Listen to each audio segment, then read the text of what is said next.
오늘 이 말씀으로 우리에게 은혜 주실 줄 믿습니다. 오늘은 옷자락 신앙, 옷자락 신앙이라는 제목으로 말씀을 증거하겠습니다.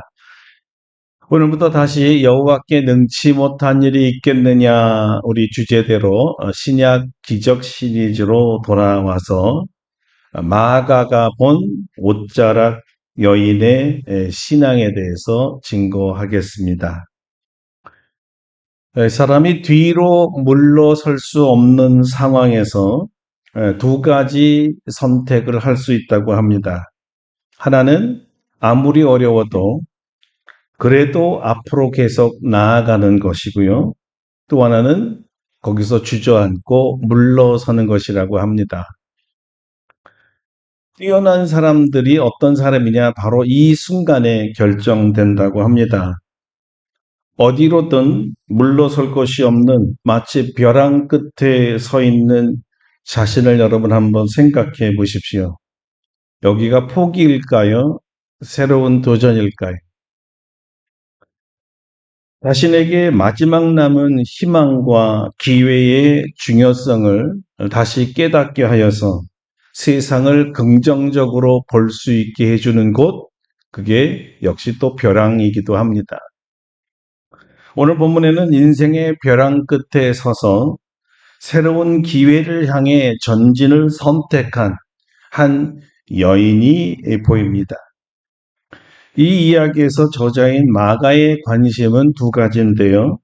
하나는 옷자락만 만져도 낫겠다는 이 여인의 믿음이고요. 그리고 또 하나, 마가가 밝히고 싶은 더 중요한 것, 더 우리에게 알리고 싶은 관심은 자신의 옷자락을 만진 여인의 병을 즉시로 마르게 한 능력을 갖고 계신 예수님이었습니다. 자, 이제 본문으로 돌아가 보도록 하겠습니다. 12해를 혈루증으로 앓는 한 여자가 있었습니다. 혈루증은 문자적으로 이제 피를 흘리는 병이죠. 여자들에게 있어서는 이제 고질적인 월경불순이나 아니면 자궁출혈이었을 것으로 추정됩니다.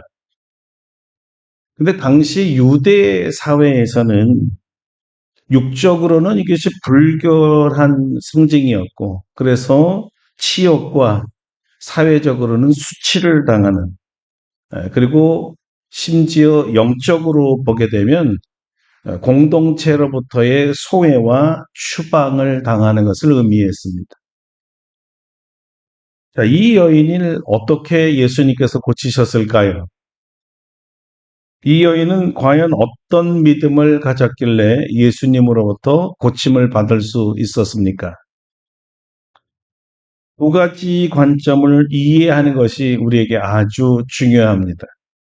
왜냐하면 비록 우리가 이 여인과 같은 혈루증은 아니지만 또 그녀가 가진 그 긴 기간의 고통은 아닐지라도 모두 병을 갖고 있다는 사실과 이 병으로부터 고침받기를 원하는 마음은 같기 때문입니다. 또한 육체적 질병뿐만 아니라 영적이든 또는 정서적이든 그 어떤 종류의 질병이든 우리가 오랫동안 질병으로부터 고통을 받고 있는 것은 상당히 삶의 질을 떨어뜨리기 때문에 여기서 해방되고 싶은 마음, 그 소망은 누구나 갖고 있는 것입니다. 이 여인이 과연 누굴까요? 오늘 성경은 이렇게 말합니다. 12해를 혈루증으로 앓는 한 여자가 있어 많은 의원에게 많은 괴로움을 받았고 있던 것도 다 허비하되 아무 효험이 없고 도리어 더 중하여졌던 차다. 이 여인은 12년 동안이나 아주 긴 세월을 혈루증에 시달려 왔습니다. 병자들은 누구나 마찬가지지만 이 병을 고치기 위해서 정말 처절하게 노력했지요. 많은 의원을 찾아갔습니다. 오늘 성경에 보니까 의원으로부터 많은 괴로움을 받았다는 거예요. 무슨 얘기입니까? 고치기는커녕 더 악화시켰다는 거잖아요. 여러분, 병자들이 가지고 있는 보통 그 심리가 어떤 거냐면요. 어디 용한 의사가 있다. 뭐, 어디 용한 병원이 있다 그러면 그냥 달려가고 싶은 거예요. 왜 그렇죠? 고 싶으니까. 근데 예수님을 믿는 성도들 중에 용한 데가 정상적인 병원이나 의사가 아니라 무당에게 찾아가는 경우도 더러 있어요. 말도 안 되는 거죠. 실은 가짜 뉴스였으면 좋겠다. 아, 정말 이런 소리 들으면 믿기 싫다. 어떻게 크리스찬이 무당을 찾아가나? 그런데도 불구하고 현실은 믿음과 이율 배반적인 행동을 하는 사람들이 더러 있다라는 거예요. 정말 성령으로 거듭났는가? 의심까지 되지요.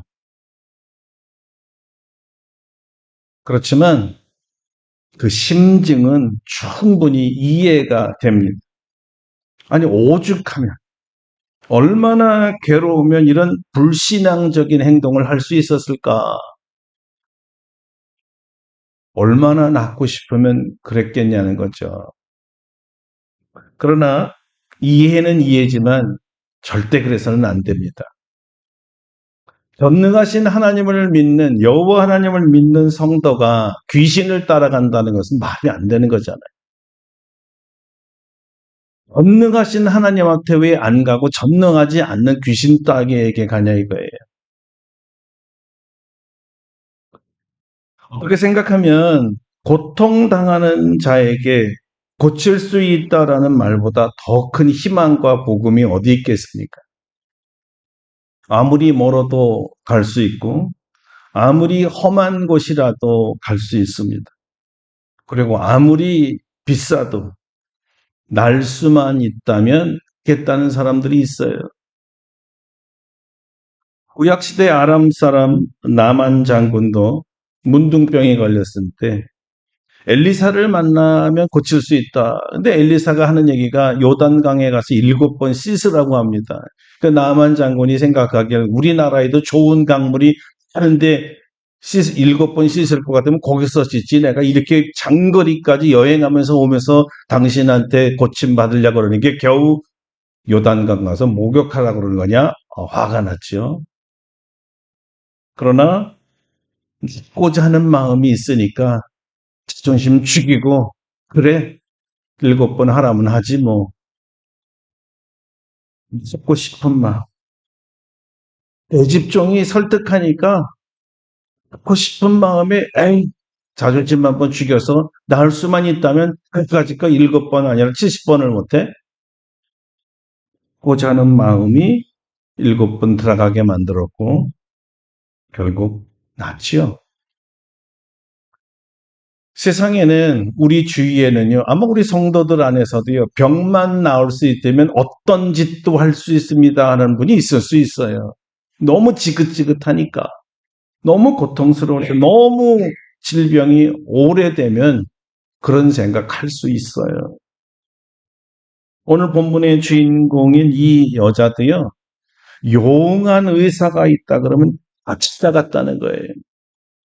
그리고 아무리 약이 비싸도 사 먹었다는 거죠. 치료법이란 치료법은 해봤는데 낫기는커녕 괴로움은 더 커졌고 덕분에 돈은 다 허비됐고 병은 더 중해져 갔다는 거예요. 한마디로 인생 무상을 느끼고 절망, 삶의 포기, 스스로 자기의 삶을 저주하는 상태에 이르렀지요. 신앙인조차도 병이 오래되면 차라리 죽는 게 나아, 죽는 게 나아. 불신앙적인 표현도 하지요. 너무 괴롭다는 뜻이에요. 더더구나 자식이 자신도 괴로운데 이 불결함 때문에 주위에 있는 많은 사람들이 불결하다, 여기를 떠나라, 가까이 하지 마라, 가까이 하면 욕설을 퍼부었어요.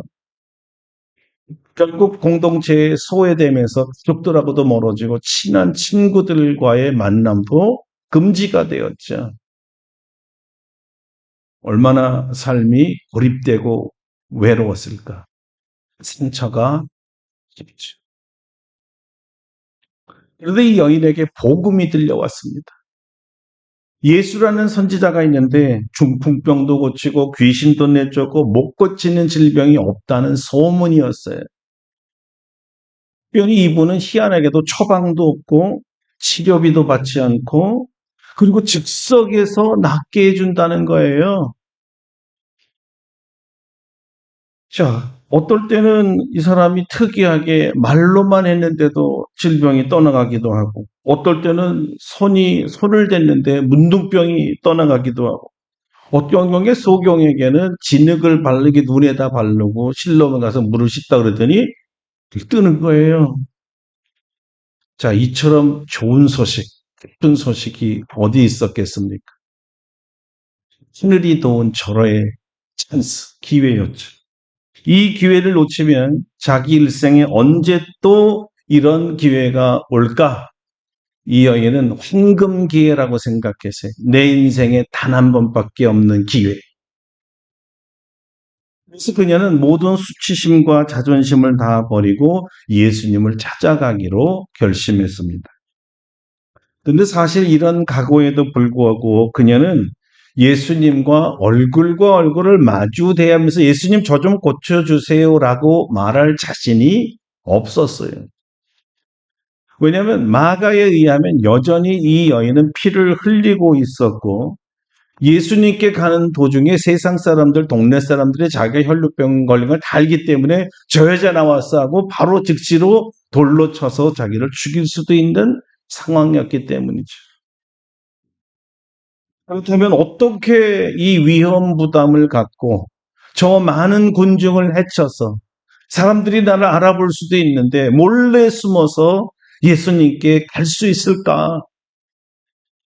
그리고 막상 만나도 예수님 저 좀 고쳐주세요 말할 자신이 없었던 거예요.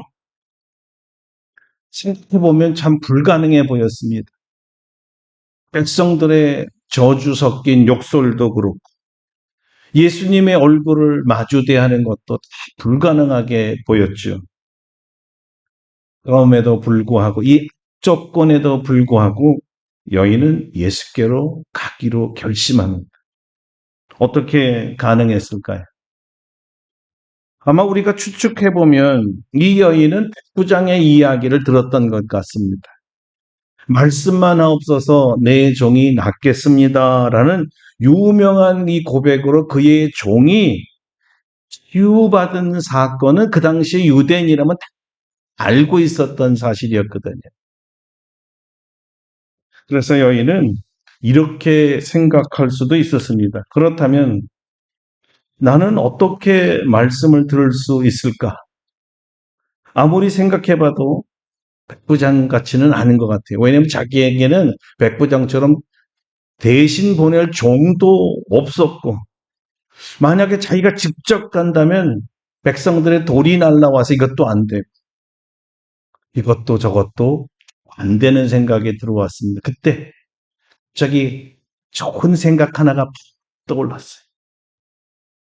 이것은 군중 속에 아예 신분을 감추고 몰래 숨어들어서 뒤에서 예수님의 옷을 슬쩍 잡기로 생각한 것입니다. 왜 그랬을까요? 말씀만으로도 고칠 수 있는 이분이 하나님이라면 이 사람의 옷자락을 통해서도 하나님의 치유 능력이 나타날 거야. 이런 믿음을 갖게 되었기 때문입니다. 그래서 이 믿음을 우리는 옷자락 신앙이라고 부르는 것입니다. 자, 여러분, 만약 지금까지 우리가 유추한 추론이 맞다면 여기엔 우리에게 시사하는 누가가 전해주는 메시지가 있다는 것을 우리가 발견하게 됩니다. 이제 그녀는 적어도 예수께서 기적을 일으키는 선지자라고 여겼을 거예요. 그렇지 않았다면 그녀가 처음 보는 남정네의 옷자락을 잡고자 하는 이 시도를 꿈도 꿀 수가 없었거든요. 그녀는 예수에게서 선지자 이상의 것, 어떤 것을 느꼈던 것이 분명합니다. 어쩌면 엘리야의 두루마기를 얻은 이 엘리사가 물결을 가르던 그 사건을 기억했을 수도 있어요. 한 걸음 더 나가서 그녀는 예수님이 선지자 정도가 아니라 하나님이시라고 믿었기 때문에 하나님이라면 하나님이 가지고 있는 모든 것에도 하나님의 신성한 능력이 있는 것이 아니냐라고 생각하게 되었어요. 여러분 보세요. 믿음이라는 게 어떤 겁니까? 믿을 때와 믿지 않을 때의 차이는 뭡니까? 믿게 되면 믿음이 생각하면 사람이 과감해지게 되고요. 무모한 모험도 강행하게 됩니다. 믿으니까. 믿음은 우리의 묶여있는 발을 풀어서 움직이게 만들어요. 믿음이 없는 사람은 절대 한 걸음을 내딛지를 못합니다. 믿음은 꽉 얼어붙은 이 마음을 녹여서 이제는 무엇이든지 원하는 바를 행할 수 있게 만들어줘요. 그녀의 옷자락 믿음이 이 죽음을 무릅쓰고 자기를 치료해 줄 분이 예수님이라고 믿고 그에게 가게 만들었던 거예요. 실제로 믿음은 바라는 것을 이루기 위해서는 어떤 희생도 두려워하지 않게 되더라는 것입니다. 여인이 만약 이 믿음이 잘못되면 자기가 당할 수치를 다 알면서 자기가 혈루증 환자라는 것이 백성에게 들켰을 때 어떤 결과가 일어나는 것을 다 알면서도 자기 몸을 그냥 그 믿음에 던져버렸습니다.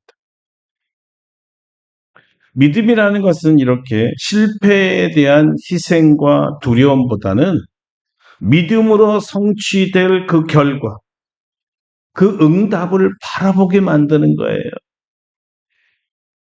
다시 말하면 예수님은 십자가의 뒤에 올 영광을 바라보셨기 때문에 십자가를 지실 수 있었던 것처럼 아무리 죽음과 같은 어려움이 있을지라도 이 고비를 넘기면 나는 예수라는 분으로부터 치유를 받을 수 있겠다라는 이 희망과 믿음이 있기 때문에 감히 죽음 속에 들어가는 거죠.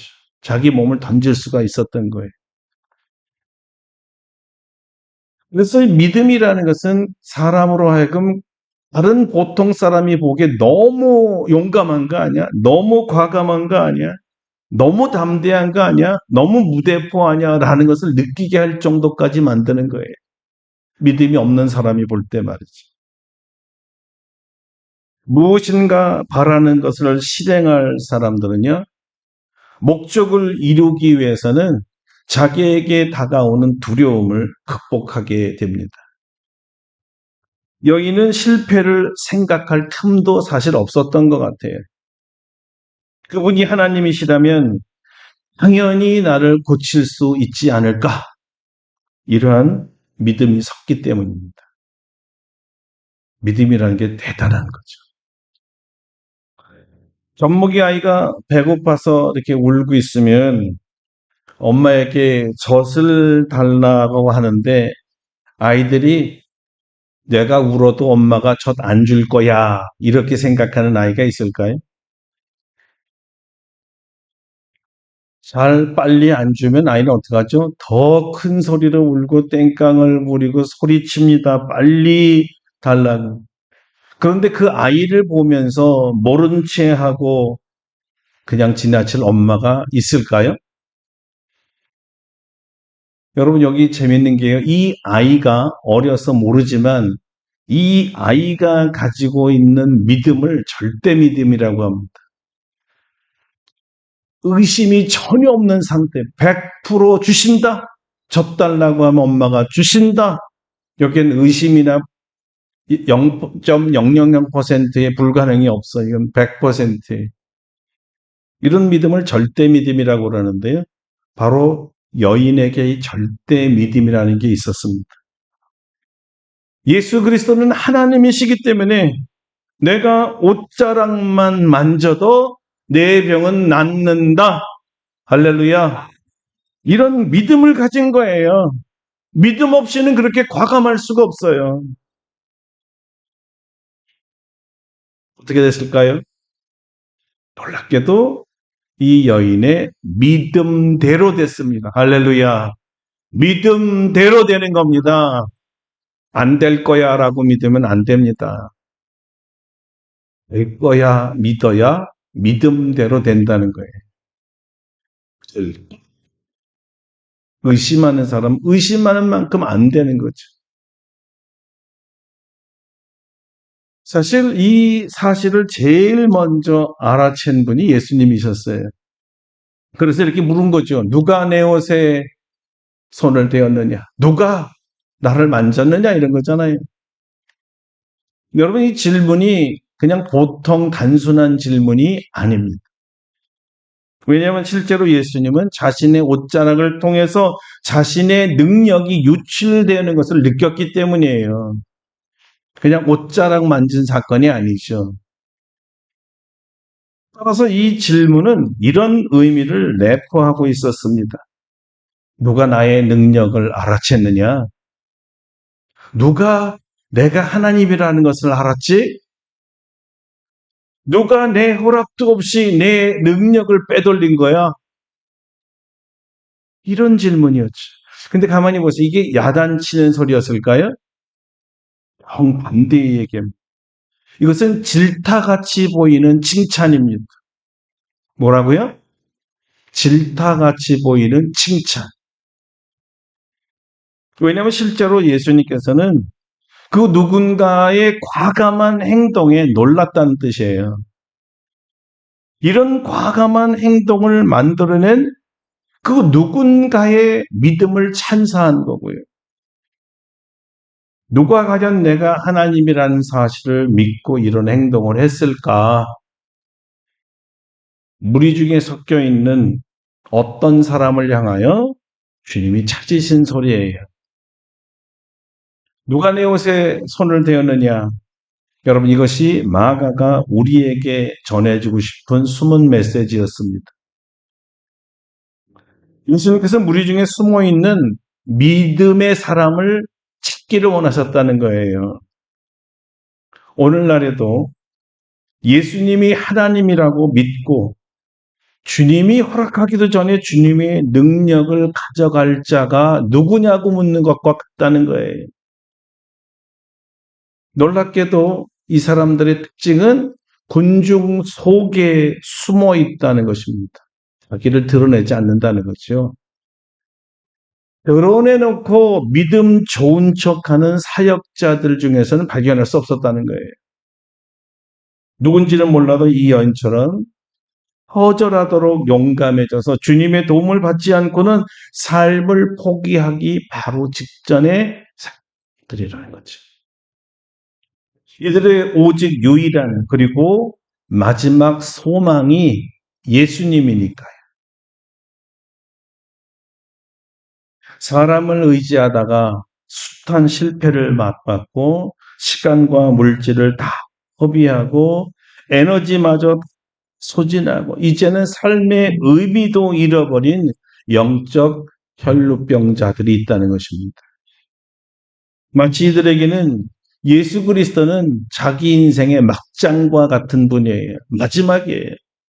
예수는 나의 마지막이에요. 그래서 그들의 삶을 예수님께 송두리째 맡기고 던질 수 있었던 거죠. 이들의 통렬한 자기 던짐에 예수님은 자기의 능력을 빼앗아간 자들을 향해서 이렇게 소리쳤던 거죠. 누가 내 옷자락을 만졌느냐? 누가 나의 도움이 필요하냐? 누가 나의 능력이 필요하냐? 누가 내 능력으로 치유받기 원하느냐? 여러분은 아무도 대답을 안 하시네, 그죠? 치유받기 원하십니까? 누가 예수님의 능력으로 오늘 치유받기 원하십니까? 마가는 놀랍게도 군중 속에 숨어서 자신의 삶을 예수님께 던진 이 여인과 대조하면서 한 그룹을 또 소개하고 있습니다. 그것은 다름 아닌 예수님의 12제자였습니다. 하나님의 아들 예수 그리스도로부터 택함을 받아서 제자가 된 특권을 가진 자들이죠. 그의 선생님과 동고동락하며 함께 식사하며 함께 사역하는 특권을 가진 자들입니다. 그러나 이들은 여인의 이 애절한 통한의 믿음도, 그리고 그를 불쌍히 여기는 예수님의 긍휼함에도 어느 쪽에도 동참하지 않았고 공감하지도 못했습니다. 예수님께서는 누가 내 옷을 붙잡았느냐 이렇게 물었을 때 제자들은 엉뚱하게 이렇게 대답을 하거든요. 누가 손을 대다니요 주님, 보시다시피 이렇게 사방에 군중들이 밀고 있지 않습니까? 무슨 소리죠? 마가가 여기서 우리에게 찔러주는 것은 우리들이 자주 실수하는 면이 바로 이 속에 있다는 거예요. 무엇이죠? 제자들의 공감 능력 상실증. 공감 능력 상실증. 쉽게 풀어드릴게요. 제자들이 놓친 아주 중요한 비극 중에 하나입니다. 그리고 예수님이 지적하는 것은 무감각, 공감하지 못하라는 것은 사실 비극이다라는 거예요. 다른 사람의 아픔에 공감하지 못한, 다른 사람의 필요에 공감하지 못하는 거, 무감각한 거, 상당히 비극이다. 다른 사람이 당하고 있는 고통에 제자들은 무감각했습니다. 제자들은 어려움에 처해 있는 사람들의 괴로움을 전혀 고려하지도 않고 배려도 안 하고 이해를 하지 못했어요. 왜냐하면 그러한 어려움에 대해서 자기도 체험한 적이 없기 때문에, 자기는 그렇게 아파본 적이 없기 때문에, 자기는 그렇게 오랫동안 고통당한 적이 없기 때문에 건강한 이 제자들에게 있어서는 별로 그것이 느껴지지가 않았던 문제였죠. 예를 들면 이런 겁니다, 여러분.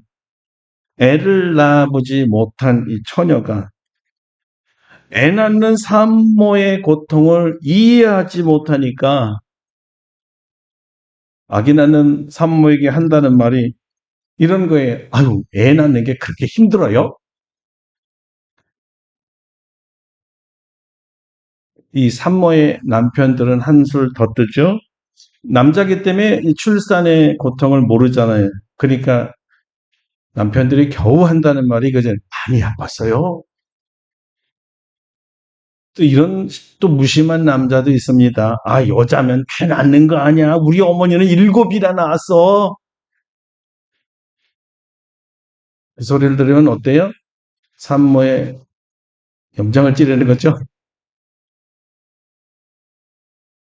집이 여러 채 있는 사람들은 집이 없어서 전월세로 전전긍긍하는 집 없는 사람의 서러움을 전혀 이해를 못합니다. 아니, 그냥 집 사면 되지 왜 안 살까? 한심한 소리를 하는 거예요. 한 번도 병원에 일생에 가본 적이 없는 사람들은, 건강한 사람들이죠. 이 허리에 디스크가 걸려가지고 큰 멀쩡하게 보이는데 가방 하나 제대로 못 들고 꺼부정하게 앉아 있고, 아, 건강해 보이는데 왜 이런 거 하나 못 들어요? 그런 소리 들으면서 속으로 끙끙 앓아야만 하는 환자들의 고통을 이해할 수가 없는 거예요. 대대로 부모로부터 유산을 많이 받은 사람들은 이 금수저들이죠. 직장 잃고 한 길에서 잠을 자야만 하는 노숙자들의 고통 이해를 할 수가 없는 거죠. 아니 왜 집에서 안 자고 저기서 신문지 깔고 자지? 이런 소리를 하는 거예요. 공통점이 뭐죠? 공감 능력 상실, 무관심이라는 거죠. 자기에게는 너무나 쉬운 일이기 때문에 다른 사람들이 왜 이렇게 간단하고 쉬운 일에 고통스러워하는지 이해 못하는 사람들이 있습니다. 모든 사람들은 상대적 고통을 가지고 있기 때문에 전혀 이해할 수가 없습니다. 예를 들면요, 자주 여러분이 하는 얘기가 아무리 먹어도 살이 찌지 않는 체질을 가지고 있는 사람들은요, 물만 먹어도 살을 찐다는 사람의 고통을 장난으로 알고 굉장히 우습게 이야기해요. 물만 먹어도 찝니다. 예, 왜 그래요? 찐 사람에게 물어보세요. 눈도 그렇게 쪄보지 못한 사람이기 때문에 고통을 모르는 거예요. 무슨 반찬이든지 맛있게 먹는 사람들은 밥 한 개 먹는데 2시간, 3시간 걸리는 사람들, 아니, 뭘 입으로 먹는 거야, 코로 먹는 거야, 왜 이렇게 오래 걸려? 이해를 못 하는 겁니다. 위에 걸려요.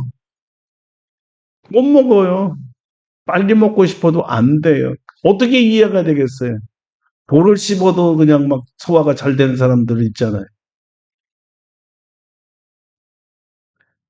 자, 이렇게 무감각, 공감 능력 상실한 사람과 달리 우리 예수님은요, 우리를 너무나 잘 이해하시고 공감하십니다. 우리 하나님은 부유하고 유식하고 건강하고 화목하고 재능 많고 권력 있고 재력이 많은 사람들처럼 무관심하지 않습니다. 장영희 씨라는 분이 내 생에 단 한 번이라는 책 중에 그 사람 입장에서라는 시를 썼는데 이렇습니다. 가끔 누군가 내게 행한 일이 너무나 말도 안 되고 화가 나서 견딜 수 없을 때가 있다.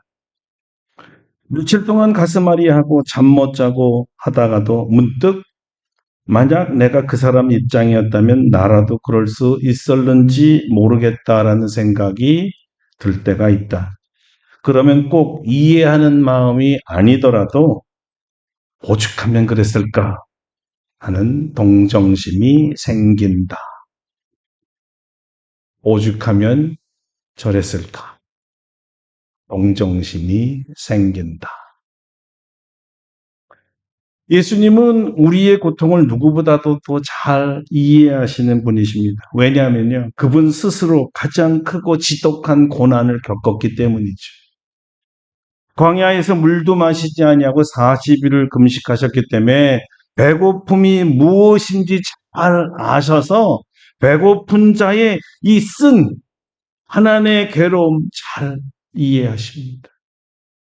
공중에 새도 둥지가 있고 여우는 굴이 있고 하지만 인자는 머리 둘 곳이 없다 하시면서 집 없는 자의 서러운 눈물도 잘 아십니다. 로마 총독의 권세 아래 채찍을 맞고 십자가에서 죽임당한 굴욕을 체험하셨기 때문에 권세 없어서 묵묵히 권세 있는 자들의 폭행을 당해야 되는 민초들의 고충도 잘 아십니다. 오늘 히브리서 기자는 이런 예수 그리스도의 최유를 이렇게 말했습니다. 자기가 시험을 받아 고난을 당하였은즉 시험 받는 자들을 능히 도우시느니라. 우리가 이 예수 그리스도를 의지하여 우리의 머리를 주님께 기댈 수 있는 근거는 예수님은 우리의 연약함을 체휼하시는 분이기 때문입니다. 체휼은 몸으로 느끼는 긍휼이죠. 체험했기 때문에 갖는 공감 능력을 말하는 것입니다. 나 알아 이런 거죠. 나도 고통당해봐서 알아란 뜻이. 그래서 고통당한 자를 볼 때 그냥 지나칠 수가 없는 거예요. 이렇게 아플 땐 내가 느껴지니까. 그래서 불쌍히 여기시면서 우리를 고쳐주시는 분이십니다. 마가는 병자에 대한 제자들의 무관심의 우문우답과 상대적으로 예수님의 깊은 관심을 현저하게 대조시키고 있습니다. 마가는 우리에게 예수님은 병으로 인해 남몰래 눈물을 흘려야 하는 병자들에게 깊은 관심을 갖고 계시며 애정을 갖고 계시고 공감하시는 분이라고 소개하고 있는 것입니다.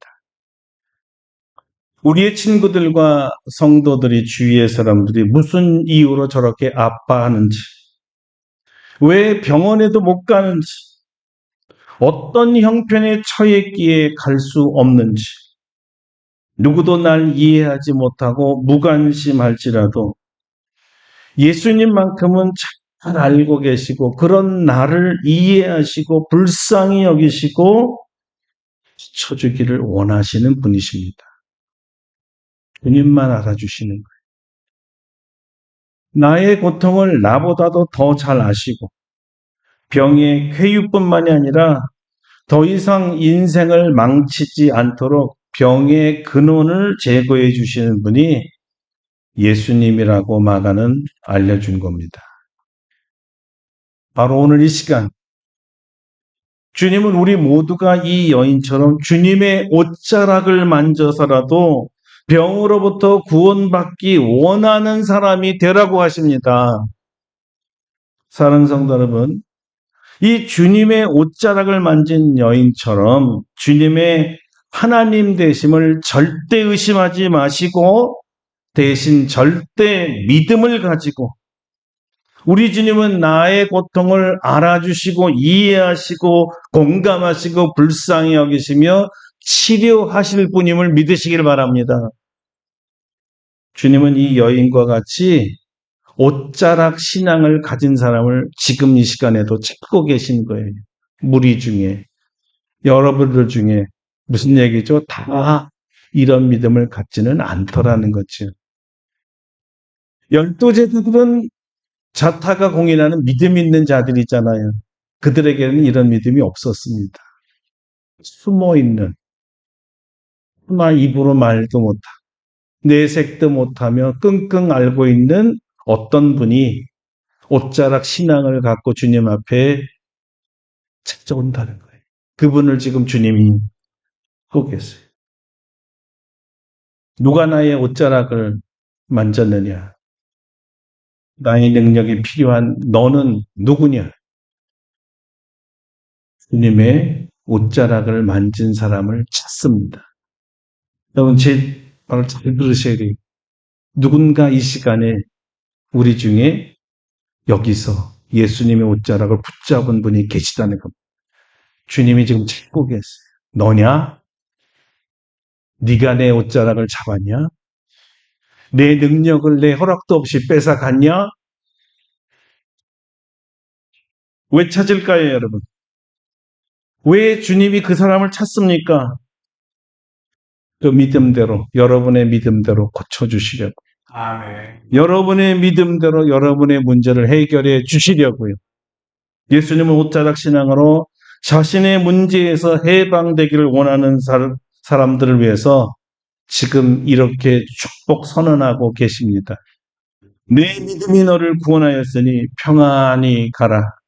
내 병에서 놓여 건강할지어다. 건강할지어다. 아멘.